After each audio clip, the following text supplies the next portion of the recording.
We don't know the big questions. We don't know how we got here. We don't know why we're here. We don't know how the universe started. We're alone in the universe. You know, is there a God? What is the nature of God? Which one is the right God? We just don't. Nobody knows. I mean, that's why they... Do you hope you're wrong? Bill Maher has spent years questioning religion and challenging belief in God. But when he sits down with Charlie Kirk, the conversation takes an unexpected turn. What starts as a debate about faith becomes a deeper discussion about suffering, morality, creation, and whether belief in God can actually be defended. Before we dive into the full story, comment where you're watching from, and don't forget to like and subscribe so you don't miss the next one. Because in just a moment, Charlie asks Bill one simple question that changes the entire conversation. People always are going to want it. People always are going to want to believe a story. It's much better than the truth, which is that things are random. We don't know the big questions. We don't know how we got here. We don't know why we're here. We don't know how the universe started. We're alone in the universe. You know, is there a God? What is the nature of God? Which one is the right God? We just don't. Nobody knows. I mean, that's why they call it faith. Do you hope you're wrong? That's the most important question. That's a great question. Well, how... Do you hope there's a heaven? I hope they figure out how I can live forever. I like it here. With you, Charlie, drinking this and smoking pot. Fiji, I'm having a great time. I really can't imagine it better. I mean, I can't. And maybe it is. I'm sure it is. I'm sure, you know, people have... But something in you probably hopes that, I don't know, yes, Hitler gets ultimate judgment, or the most evil things, right? Something in you wants to see your loved ones, and... I don't think about Hitler. No, but there's got to be a desire somewhere. A lot of people just think about Hitler a lot. Stalin, Mao... I know, but I'm just saying Hitler comes up a lot. He really... Fair enough. Let's... that there's a desire that there's something beyond this. Well, that is just. Okay. Yes, I do, but I mean, it's very hard to find that justice on earth. Ask an AIDS baby. No, don't, Bill. That's why when you say, "Hey, I'm happy here," there's a lot of suffering on earth too, and that's the. It is, that's the Christian argument, and right? some of it is you know, we obviously can see it comes from no bad deed done. You know, children with cancer. Of course, it's and then they say, well, that's, you know, God works in mysterious ways, which is sort of a get out of jail card. It's the for hardest, any kind of non-thinking. Admittedly, it's the hardest. We as Christians have to explain unjust suffering. Atheists have to explain everything else. How do you explain it? We don't. It's hard. It's a mystery. We can say God works in mysterious ways. We can say original sin. However, we don't have to explain creation or the miracle of life or love or justice or. We don't have to explain it either, because it's not explainable, because we don't know. We say we don't know. That's honest. You say, no, somebody told a story a long time ago, and we're going to stick with that. That, to me, I'm not trying to be insulting. You can't offend me, trust me. Great. I mean that. So you could be as crude or as blunt. Okay, I mean that. It's not... But I find that intellectually embarrassing. It's fine. Now this is where the conversation gets deeper. Bill's objection isn't only about whether God exists. He's questioning how a good God can exist in a world filled with suffering. And that's a serious question Christianity doesn't simply ignore. But questioning God's character is different from proving God doesn't exist. And now, Charlie is about to shift the debate toward the historical claims of Christianity. And so, is there any part of the Bible you think is true? Well, no, it's an important question. Well, meaning, like when they were documenting King David, like was King David a real figure? There are shards of it that are, I'm sure. So Jesus was a real person. Well, that we don't know. That is not a definitive. Okay, it really is not. Like take Paul. We both agree Paul was legit and a real person. Paul was a Jew, persecuted Jews, and then had his, road to Damascus moment. Why would he do that? Except for the fact that he's crazy or like delusional. What incentive would Paul have to do that? Rich, ruling class, gave up everything. You're saying to me, is there never a case of human delusion or mass delusion or people can? Why there's suicide cults? Of course there are. No, I acknowledge that. the capacity, the human capacity to believe what's not true, to believe what you want to believe, is infinite. I mean, you are literally the person I'm talking about at the very beginning of the movie Religulous, because the very first scene, I'm sitting in the car and I'm saying, the movie is not a spiritual quest. I mean, that's what we told them, so they'd sign the release.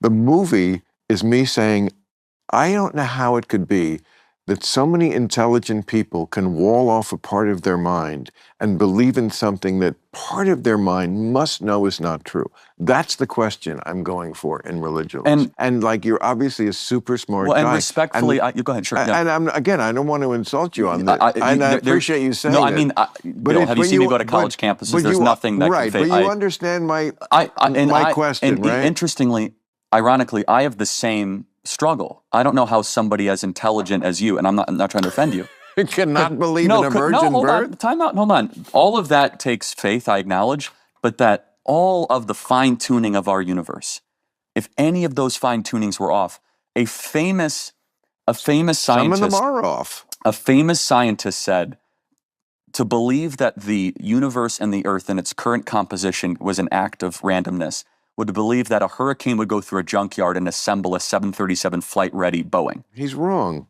Okay, that's fine, but there are so many fine-tuning aspects to our existence that I think defy the idea that this is all randomness and all chance. Now, you know, that's not logical. You're saying because I don't know the answer, I'm going to assume the answer must be that a divine intervention did it. That's not really a scientific way of looking at it. The teleological view, not the cosmological view, is that all of these fine-tunings, when layered up one after the other, it defies, I think, reason to think that this is just a roll of the dice. That when you see a baby come into the world, when you see how we naturally heal, even consciousness itself, I think, is a pretty miraculous thing. To think that's all just a bunch of happy accidents, I think it's more rational to think that that's a byproduct of design. But notice the distinction here. Bill is warning against a God of the gaps argument. We don't know the answer, therefore God did it. And if that were Charlie's argument, Bill would have a point. But Charlie is arguing something different. He's pointing to the universe's beginning and apparent fine-tuning as evidence he believes is better explained by a creator. That doesn't establish Christianity by itself, but it raises the deeper question. Does the universe point beyond itself to an intelligent cause? You're saying some prime mover made it so these things happen. I would say, if a prime mover could do that, why don't skip all the suffering and why don't you just get us to where we're the perfect thing? Why you need things, I don't know, but okay, the perfect being right away. We're somehow on this journey to being, completely immortal and healthy, I guess, and completely moral and don't fuck each other up and don't have sex with children and all the bad things we do. All the evil of our world. Yeah, right. All the evil and the Holocaust. And why go through all that if you are a prime mover? I assume that means you can do anything, and just get us right to the end, and then we can just, why? Just a bunch of us walking around being perfect? I mean, why is that interesting to a God? The whole thing just don't make sense. So that's a separate question, though, of whether or not there is something behind our existence. I mean, so we believe that the universe started with a Big Bang. Do you agree with that? So notice again, Charlie's going for that modest goal of, is there even a creator? He's not even getting to the God of the Bible yet. Yeah, but that's not the beginning of things. That's just the beginning of what the known universe is. The big question is, what was before that? And we believe it's a being, a God. That's always, that's a constant. And look, I mean, the misnomer about atheism is that we say, oh, there's no God. No, we just say we don't know. As Richard Dawkins always says, there's theism, which is belief in gods, and they used to believe in many, and then it got to one, and we just believe in one less. So there's just not. How would you differentiate that from agnosticism? There isn't. Okay, that's another thing that's bullshit. No, I don't. I'm just asking a good faith question. No, I think a lot of atheists think that. A lot of people on my team with this, they have that view that don't split hairs with the atheists and the agnostics. It's like, we're on some part of, I don't know, and I'll never know, so I really don't think about it a lot. I don't get up for church. I try to be a good person because I just think intrinsically it's good for society. It's good for me to be a good person as much as I can. And I don't need the threat of the pitchfork in the ass to do it. Now the debate shifts to another major question: morality. Saying you believe in one less God sounds simple, but removing God altogether raises a deeper issue. If there is no God, what ultimately grounds objective right and wrong? Christians argue that moral truth reflects the character of God. As Romans 2 describes, the moral law is written on the human heart, and that's exactly where Charlie takes the conversation next. Can I ask a question? So how But you even acknowledge, though, that some people act better if they feel as if they'll be judged eternally. Totally. Okay, no, that's a big admission. But yes. How do you think society best determines what is good? That's a great question. I mean, isn't that what government is always wrestling with? What makes society good? Do you think, even as an atheist, the Ten Commandments, the right side of the Ten Commandments is a good place to start? The right side. Well, because the left side, I think you'd have a big problem, right? I have a problem with 8 of the 10 because only 2 of them are laws. You got a problem with 8 of the 10? 2 of them are laws. Only 2. What do you mean? Don't kill. And don't steal. Okay. And don't steal. Sure.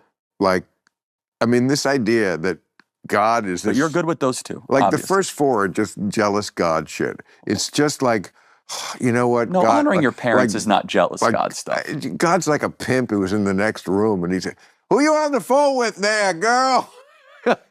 You know, But I mean, I guess I'm testing that. Hold on, but no, it's again, I'm not offendable on this, but I think you could. I know you made fun of it in Religulous. Notice what's happening here. Bill's criticism has moved beyond whether God exists and toward the kind of God Christianity describes. His humor is sharp, but beneath it is a serious objection to God's character. But now, the conversation takes an important turn, because Christianity ultimately stands or falls on something far more specific: the resurrection of Jesus. As Paul argues in 1 Corinthians 15, if Christ was not raised, Christian faith is futile. It matters. You might get stoned and be like, "Oh, Jesus, what? Are we kidding? Back from the dead?" No, I'm kidding. This is so Sunday's Easter. What are you going to do? Must be a big day. He is risen. He is risen indeed, Bill. We're going to be celebrating the resurrection of our Lord. Why do we say that in the present tense? Because it is a constant truth in our life. He is risen. I always noticed that was interesting to me. That's a really important question, actually. It is. Tell me. Well, because the fact that he is risen transcends time. It's not just in the present sense. It's that of all time, that promise is accessible to all of us. And so it's a proclamation to all people. Because if you said, hey, he was risen, it's like, it's just merely a historical event. It almost underplays the metaphysics of it. I'm just always fascinated the way really, really fine intellectual minds employ themselves for the purpose of arguing things that are so inarguable. But It does, because it's almost like a challenge. Like, I'm so smart that I can make this thing, which is so fucking stupid, seem like a real. I'm kidding. No, it's fine. No, but you get where I'm coming from. Like, I'm going to take something that is so anti-intellectual, even though I can argue like an intellectual. However, but you have to acknowledge, even the greatest minds of history have been mesmerized by the scriptures. Isaac Newton, Thomas Aquinas. Well, Isaac Newton wrote more about biblical prophecy than even physics. And so there's something about the scriptures that are intellectual, that does push your limits. And that's what I think is so beautiful about our faith, is it can be accessible to everyone, but also infinitely nourishing in exploration. Everybody's a monster till you talk to them. We're friends now, right? We really are. Absolutely. Okay. And perhaps the most powerful part of this exchange is how it ends. Bill and Charlie strongly disagree, yet they still walk away with mutual respect. That matters, because Christian apologetics should never be about humiliating the person across from us. As 1 Peter 3:15 teaches, Christians should defend their hope with gentleness and respect. But the deeper question remains, is Christianity really intellectually unreasonable? Scripture says the message of the cross may appear foolish to the world, yet for Christians, everything ultimately centers on Jesus Christ, his death and resurrection. And that leaves every one of us with a question. Who do you believe Jesus is? Share your thoughts in the comments. If you enjoyed this discussion, like the video and subscribe for more Christian debates and biblical commentary.